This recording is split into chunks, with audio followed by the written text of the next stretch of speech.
Assalamualaikum warahmatullahi wabarakatuh. Perkenalkan, nama saya Sofwa Sagita. Di sini saya bermaksud untuk melakukan presentasi guna memenuhi ulangan akhir semester mata kuliah Manajemen Keuangan 2, yaitu terkait membuat PPT mengenai tugas semester. Tugas semester saya tersebut berjudul Kebijakan Dividen sebagai permoderasi pengaruh profitabilitas dan leverage terhadap nilai perusahaan. Di sini sudah tertera nama dan NIM saya. Langsung saja ke slide berikutnya. Latar belakang penelitian. Demi keberlangsungan suatu usaha, hal yang wajar bagi suatu perusahaan untuk selalu mementingkan bagaimana cara agar menaikkan profitabilitas pada perusahaan. Keberhasilan perusahaan sangat dipengaruhi oleh profitabilitas karena profitabilitas merupakan statistik keuangan yang mengevaluasi kemampuan perusahaan untuk memperoleh jumlah laba yang dapat diterima untuk menilai dengan benar keberhasilan operasi investasi. Profitabilitas yang tinggi mendorong ekspansi, begitu pula sebaiknya. Peningkatan profitabilitas berdampak terhadap kinerja keuangan perusahaan dengan meningkatkan nilai perusahaan. Salah satu hal untuk mempertahankan nilai perusahaan adalah dengan tidak meningkatnya risiko leverage yang memiliki arti sebagai penanda atas ancaman yang melekat pada suatu perusahaan. Angka leverage yang besar menyebabkan perusahaan tidak dapat melunasi kembali hutangnya.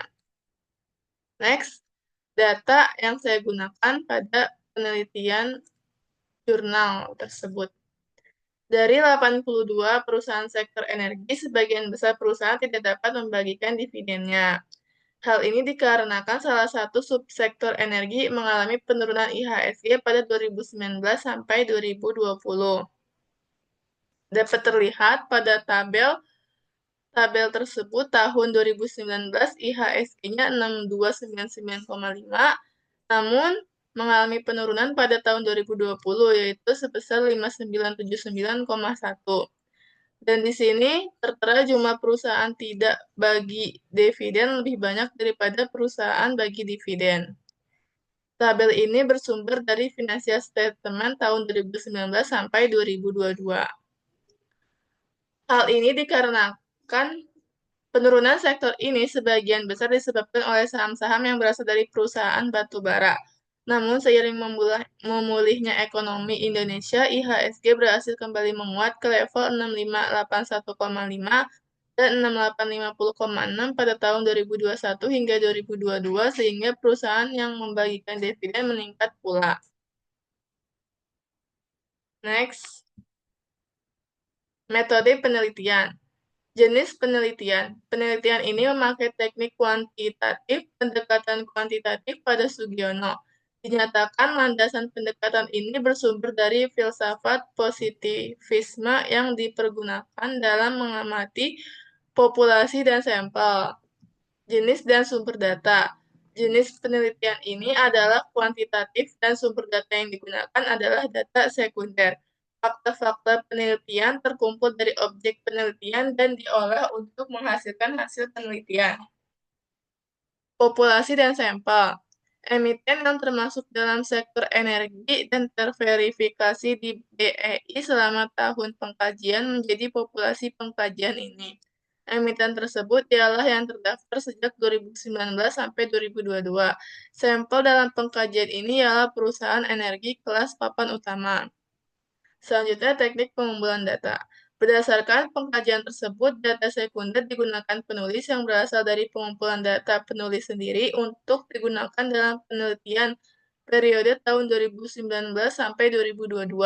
Informasi yang penulis cari adalah tentang profitabilitas, leverage, nilai perusahaan, dan kebijakan dividen. Next slide berikutnya, yaitu ada pengujian hipotesis. Di sini ada uji koefisien determinasi, uji F, dan uji T. Yang pertama saya akan membahas mengenai uji koefisien determinasi. Pengujian ini dimanfaatkan untuk mengevaluasi sejauh mana sumbangan yang diberikan oleh variabel tidak terikat secara bersama-sama terhadap variabel terikat dalam analisis regresi linear berganda. Selanjutnya, uji F. Pengujian simultan uji F menurut Ghazali 2009 dipergunakan untuk mengevaluasi simultan pengaruh variabel bebas terhadap variabel terikat dalam analisis regresi linear berganda. Terakhir, uji T. Menurut Ghazali tahun 2009, uji parsial atau uji T digunakan untuk mengevaluasi pengaruh masing-masing variabel independen secara terpisah terhadap variabel dependen dalam analisis regresi linear berganda. Next slide selanjutnya. Hasil penelitian atau analisis data. Yang pertama, hasil uji koefisien determinasi. Berdasarkan penelitian, didapatkan nilai koefisien determinasi R2 sejumlah 0,434 atau 43,3, sementara 56,7 terakhir dipengaruhi oleh variabel lain yang tidak termasuk dalam model penelitian ini. Angka koefisien determinasi R2 ini menunjukkan seberapa besar pengaruh variabel independen pada variabel dependen. Didapatkan nilai koefisien determinasi R2 sebesar 0,62,9,6,2%, melainkan sisanya sebesar 37,1% yang dipengaruhi variabel lain yang bukan dalam model penelitian ini. Jadi, dengan adanya variabel moderasi, tingkat sumbangan pengaruh ρA dan DER terhadap PBV dari yang sebelumnya 43,4% yang disajikan pada tabel meningkat menjadi 62,9%. Yang kedua, hasil uji F. Pengujian F menghasilkan nilai F hitung sebesar 20,588 dengan nilai signifikansi sebesar 0,000 yang kurang dari 0,05. Hal ini menandakan bahwa hubungan antara variabel ρA dan DER memiliki dampak signifikan pada nilai perusahaan. Next, hasil uji T. Terdapat dua model uji yang diaplikasikan pada penelitian ini. Model uji pertama adalah regresi berganda dan model kedua adalah MRA.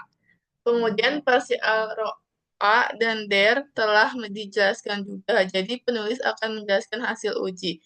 Mengindikasi bahwa dalam pengujian dampak ρA terhadap nilai perusahaan menggunakan MRA ditemukan nilai T hitung sejumlah 8,790 serta signifikansi 0,000. Nilai ini kurang dari 0,05. Signifikansi yang demikian memperkuat hipotesis yang diajukan, sehingga dapat ditarik kesimpulan bahwa hasil dari hipotesis satu mendukung menyatakan bahwa profitabilitas mempengaruhi nilai perusahaan. Next, kesimpulan yang dapat diambil dari pembahasan tersebut tadi adalah pengkajian ini bertujuan menguji dampak ρA dan DER pada PBV yang dimoderasi DPR di sektor energi yang terverifikasi di BEI selama tahun 2019 hingga 2022. Hasil pengujian menghasilkan beberapa kesimpulan. Yang pertama, profitabilitas terhadap nilai perusahaan menghasilkan signifikan. Peningkatan profitabilitas dapat meningkatkan persepsi investor terhadap prospek yang positif, berkontribusi pada peningkatan nilai perusahaan. Dua, pengaruh leverage terhadap nilai perusahaan menghasilkan signifikan. Dengan memperhatikan jumlah hutang perusahaan dan manajemen yang efektif terhadap hutang untuk pengembangan, minat investor dapat meningkat, menyebabkan peningkatan harga saham dan nilai perusahaan. Yang ketiga, kebijakan dividen dapat memoderasi dampak profitabilitas pada nilai perusahaan secara negatif. Yang keempat, kebijakan dividen bukan merupakan variabel moderasi dampak leverage terhadap nilai perusahaan.